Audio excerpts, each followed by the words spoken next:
était une fois un seigneur en son domaine, un être impitoyable pour ses serviteurs et ses serfs, qui tentait de survivre en exploitant les terres.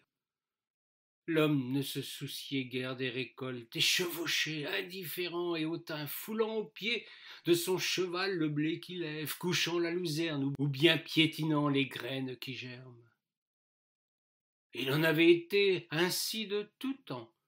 Le seigneur est maître à son domaine, et l'homme, comme ses glorieux ancêtres, ne se souciait guère des manants, des gueux, des ladres et des pauvres gens qui n'étaient pour lui que vermine et vermisseaux. Seul monsieur le curé trouvait grâce à ses yeux. Devant lui, il boutait son chapeau, craignant d'offusquer le maître des cieux en dédaignant son valet.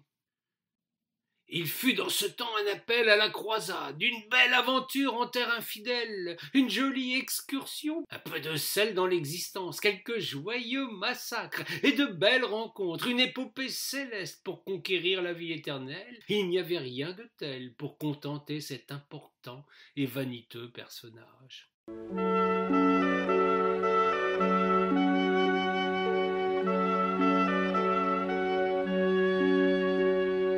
Le voilà qui se harnache, se vêt de pied en cap d'une armure lourde et encombrante, panoplie fort peu idoine pour affronter le soleil de l'Orient. Mais comment se soucier de tels détails quand l'habit fait le moine ou bien le guerrier? Notre Seigneur était paré pour l'aventure glorieuse et voulait que chacun en son domaine le voie avant son grand départ. Il enfourcha son destrier et se lança dans le tour du propriétaire, s'appliquant à fouler aux pieds tout ce qui pouvait l'être, afin de laisser un souvenir impérissable à tous ces vilains. C'est ainsi qu'on assoit son autorité, pensait-il, alors qu'il filait au galop et que son cheval sautait un fossé. Fût-ce inattention de sa part? Toujours est-il que ce cavalier émérite fut désarçonné à la réception de sa monture et qu'il chut lamentablement devant les paysans et les serviteurs, regroupés pour profiter de sa parade.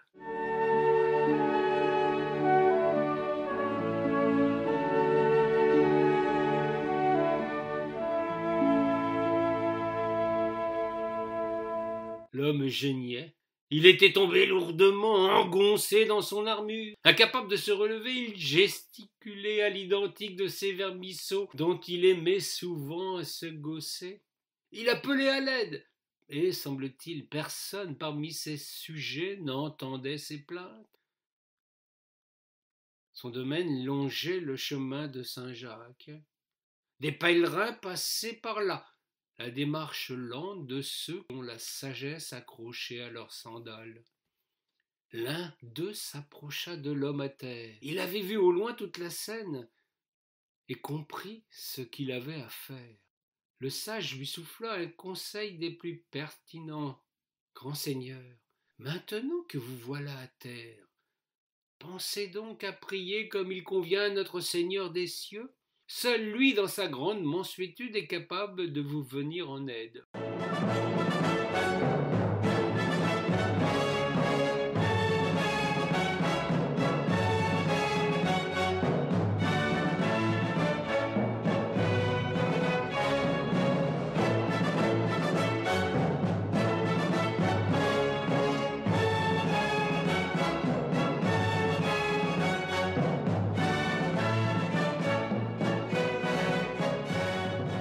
Le juron qui répondit à ces paroles ne mérite pas d'offenser vos oreilles. Certains affirment qu'il était blasphématoire et que le pèlerin se signa avant que d'aller plus loin poursuivre sa quête spirituelle. Pourtant, le marcheur avait raison. En se mettant à genoux, le cavalier pouvait plus facilement se relever ensuite au prix d'un effort important. Mais l'homme était aussi sot que puissant. C'est bien souvent le cas du reste. Plus tard, un jongleur qui s'en allait à la grande fête de Saint-Nicolas à Moret-sur-Loing avait lui aussi assisté à la farce. Il approcha à son tour tout en jonglant avec quelques massues. « Grand personnage dont j'ignore le titre, vous voilà à terre, comme ceux que vous humiliez chaque jour. » Organisez donc un grand banquet pour votre départ au lieu d'une telle mascarade. Invitez tous vos gueux et permettez-moi d'animer la soirée, et je lâcherai ces massues pour vous relever dans l'instant. Vous recevrez sur la tête ces objets qui volent entre mes mains, ce sera le prix à accepter.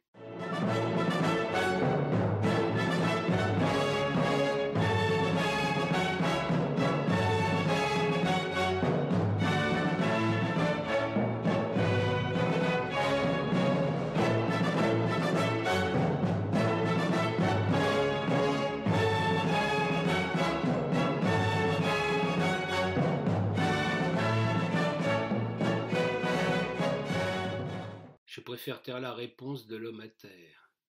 Il se tordait comme un ver de terre, le dos dans la boue, on entendait tout juste ses grognements. Ce qui est certain, c'est qu'il refusa tout net. Il resta dans cette posture peu glorieuse et le soleil se coucha. Chacun rentrant dans sa masure, tandis que le seigneur était toujours à terre. Au chant du coq, l'homme était frigorifié, mortifié, humilié, il écumait de rage. Un vieux paysan alla au champ. Il passa tout près de lui. L'homme était l'un des plus anciens de son domaine. Il ne craignait plus rien et se permit de parler à son seigneur. « Mon maître, vous voilà bien puni. Il est pourtant un moyen de vous sortir de cette fâcheuse posture. Vous voyez l'âne qui m'accompagne. Accrochez-vous à sa queue et vous serez sous pied quand il avancera. »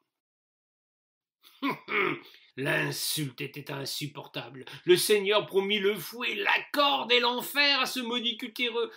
Se faire aider d'un âne était la pire des solutions. Il en aurait perdu ses lettres de noblesse. Il était inconcevable d'user de cet expédient. Il cracha, tonna, injuria le pauvre vieux si fort que le brave Annibal leva la queue et lui fit offrande odorante en guise de réponse.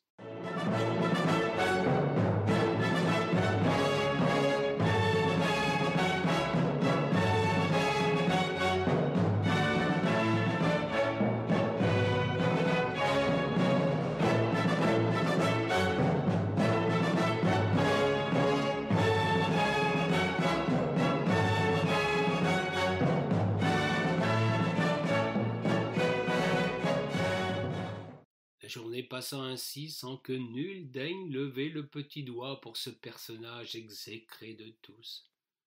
Même en cette terrible période de disette qui sème le vent récolte abondamment la tempête. Le soir, enfin, un homme portant crécelle vint jusqu'à lui. « Seigneur, votre posture est aussi fâcheuse que la mienne. Nous pouvons nous donner la main. Rien de pire désormais ne peut vous arriver. Je veux bien vous aider. Je n'ai rien à vous demander. Mon sort est scellé depuis si longtemps. Quittez votre gant de fer et je vous relèverai bien volontiers, de la main à la main. » Le seigneur, à bout de force, obtempéra. Il tendit cette main que lui réclamait ce pauvre hère. C'est ainsi que, grâce au lépreux, il se retrouva enfin sur ses pieds. Il regagna son château, il avait la mine basse et venait de comprendre la terrible leçon qu'il avait subie devant tous les siens. Il se perdit en prières pour faire pénitence. Ce seigneur ne partit pas aux croisades.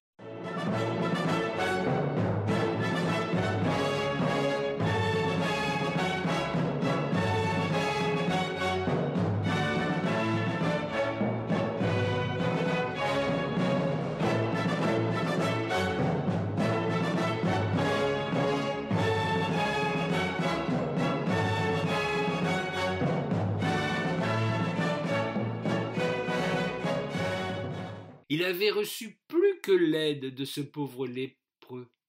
À son tour, il fut porteur du mal terrible, mais sa vie avait changé. Il y avait dans son regard une lumière qui, en dépit des souffrances, faisait de lui un humain. Il avait accompli sa croisade, son chemin de foi et de sagesse, sans répandre le sang et la peur. Il acheva sa vie après avoir gagné l'estime des siens. Il avait ouvert les yeux et ce n'était plus du haut des tours de son château, ni même sur son fier destrier. C'est en se retrouvant à terre qu'il avait acquis cette humanité qu'on oublie bien souvent quand on prend de la hauteur, que beaucoup tirent profit de cette histoire. Elle se moque du temps et des époques.